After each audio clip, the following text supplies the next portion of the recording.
Then he... Oh, you rascal. Hey there, my name is Mark, and I have a lot of fond memories of things that I grew up with. Like this, for example. Remember these? Look at him go. Good times.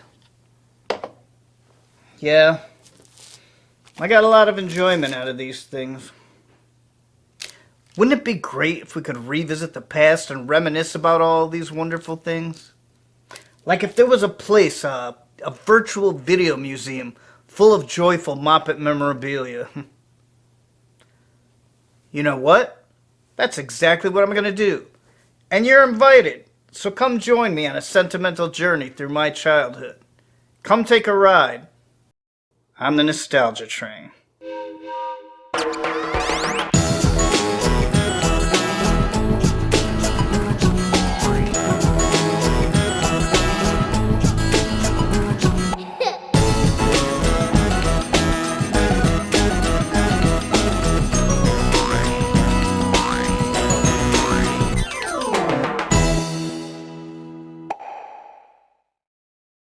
It's not easy being the new kid on the block.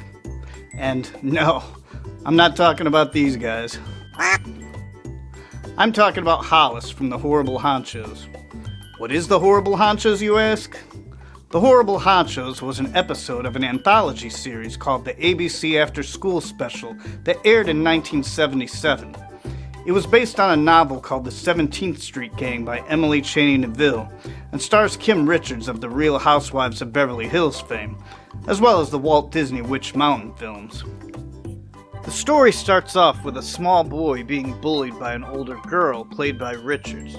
She steals the boy's money, a whopping 25 cents, and runs off while he sits there crying. An elderly woman who saw the incident consoles the boy.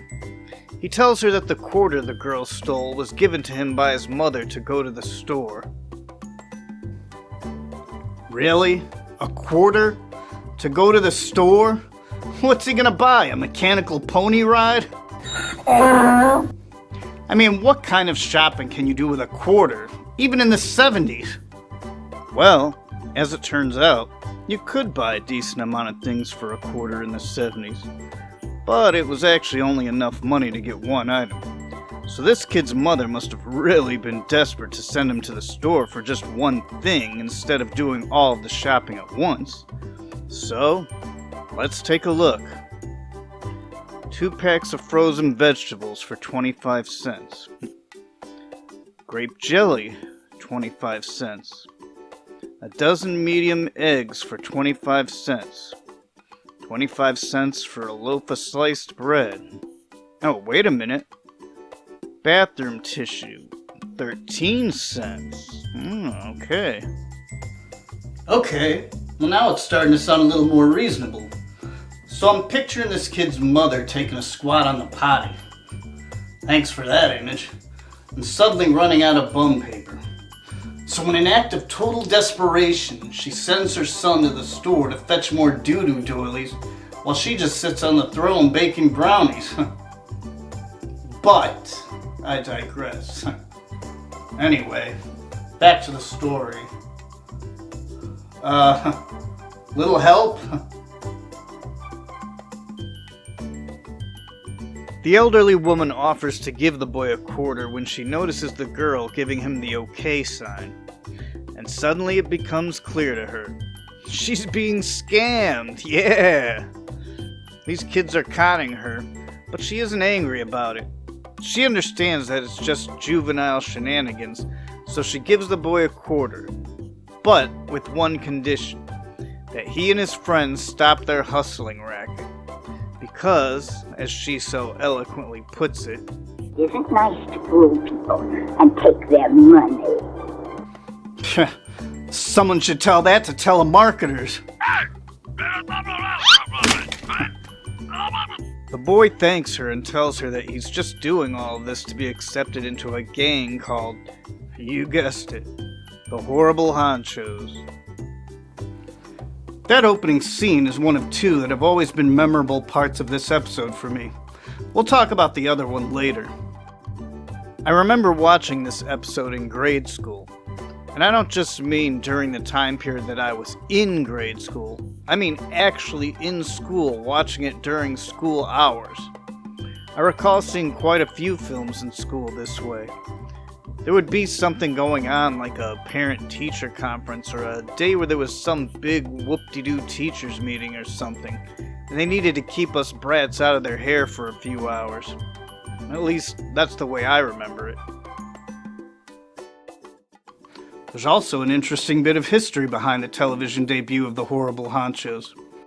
When this episode originally aired, there was a terrorist attack taking place at the District Building in Washington, D.C., which is now called the John A. Wilson Building. So most of this episode wasn't even seen at the time because it was interrupted by news coverage of the incident. 134 hostages were taken and 2 people were killed, one of which was a 24-year-old news reporter named Maurice Williams, who unfortunately stumbled upon the scene by accident. As the story progresses, the gang meets the new kid in town, Hollis, and takes an instant disliking to him. They decide to make it their mission to bully this jerk relentlessly until he is totally and unequivocally whipped into submission. So what do? What evil, vile, villainous scheme do they concoct to torment and torture this unsuspecting sucker? They, draw a goofy picture of him. Yeah, well, it is a kid's show after all. Hollis begins to slowly win the gang members over, starting with Cece, a Spanish-speaking boy in the group that Hollis met while he was walking his dog. Because Hollis also speaks Spanish, the two start hitting it off until Cece remembers that he made a pact with the other honchos to either be mean to Hollis or get kicked out of the gang. Other members of the gang include Louise, an artist who drew the goofy picture, Ivan, the youngest of the group, who's not yet a fully fledged member but is desperately seeking the acceptance of the others, and Minnow, the leader of the gang. I guess you could call her the head honcho. She's also the brains behind all the mean stunts they pull. Minnow is Ivan's older sister and is played by Kimrichards. After Cece leaves, Hollis runs into Minnow and Ivan and attempts to befriend them. Minnow rejects him, but Ivan is more than sociable, and even says, "Nice to meet you, Hollis," forcing Minnow to come up with a lie, explaining how they knew what his name was. Later on, they ramp up the terror by digging up a bunch of worms and putting them all over the front porch and the door header of Hollis's home. They ring the bell and run off to secretly watch from a safe distance. And of course, it's Hollis himself who answers the door. He's stepping on worms are falling on his head, in his hair. It's a sight to behold. This is the other memorable scene that I mentioned earlier. After seeing her handiwork, Minnow starts to feel bad for Hollis. I mean, he isn't really a bad guy or anything. She just wants to impress the other kids and maintain her position as gang leader. Later on, Minnow and Ivan run into Hollis and his dog again, and he's totally unaware that they had anything to do with the mean tricks being pulled on him. He invites them to go swimming with him at the river, and Minnow accepts. She still feels bad about everything she's done and appears to have a genuine change of heart about bullying him. After Hollis leaves, Minnow is confronted by Cece and Louise, who are watching them from across the street, and tell Minnow that she's kicked out of the gang for betraying the pact. But Minnow insists that it was a trick, and that they only agreed to go swimming with Hollis so they could lose him in the forest. Minnow leads Hollis through the forest while the other honchos watch from behind. No, wait, I'm sorry. Hold on a second. What in the ever-loving, butt-monkey, banana-plumping, milk-thistle, butterscotch-snorting, rhubarb hypodermic is so gosh darn special about this biscuit-fluffing kids gang that's got them all so perturbed about getting kicked out of it? I mean, Is there some kind of preschool prankster perks that they'll be missing out on? Like a hooligan's health plan or a miscreant's Medicare? Maybe a delinquent's dental plan or a rapscallion retirement fund. I don't know. Minnow leads Hollis through the forest, while the other honchos watch from behind a tree.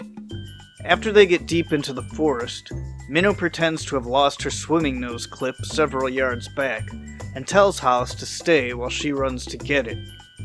After a long wait, Hollis runs back to try and find her, only to realize that he's been had, and that Minnow is one of the kids that have been terrorizing him. Minnow returns to the other honchos, and they decide to wait for Hollis to find his way back so that they can gloat. But unlike the others, Minnow feels bad about ditching Hollis. Meanwhile, Hollis is lost in the woods, and some really eerie music expresses the panic that he feels. It's getting late now, and the other kids begin to worry about Hollis, but they still won't do anything about it because of the pact.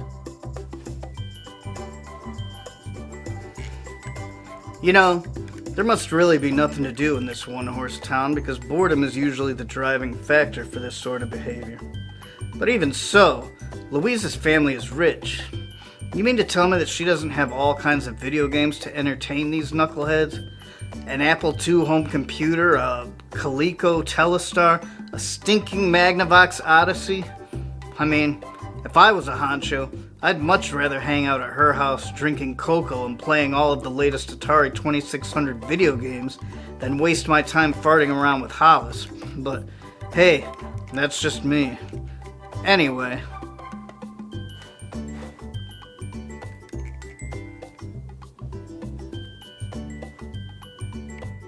Finally, Minnow says to forget the pact, and they split up and run back to find Hollis. During his panic, Hollis falls and hurts his leg. Minnow calls out to him and his dog runs to find her. As Minnow crosses a bridge over the lake, the dog begins barking at her, and she gets scared and falls into the river. Minnow can't swim. Irony. So Hollis jumps in to save her just as the other honchos arrive. So in the end, all is well, and there's a schmaltzy, feel-good ending as they become pals with Hollis, and Minnow declares that they're no longer honchos. They're friends. This is about as sappy of an ending as they get, but it's nonetheless satisfying.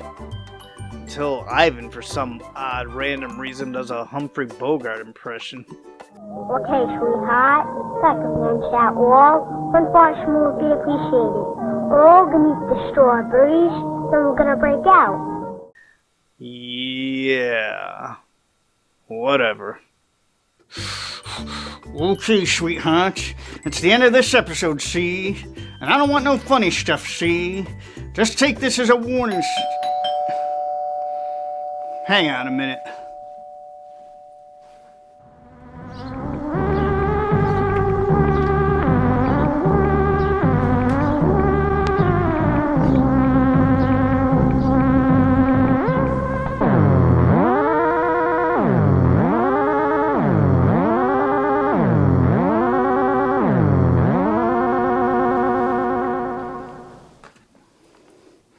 Ooh, gummy worms. See you next time.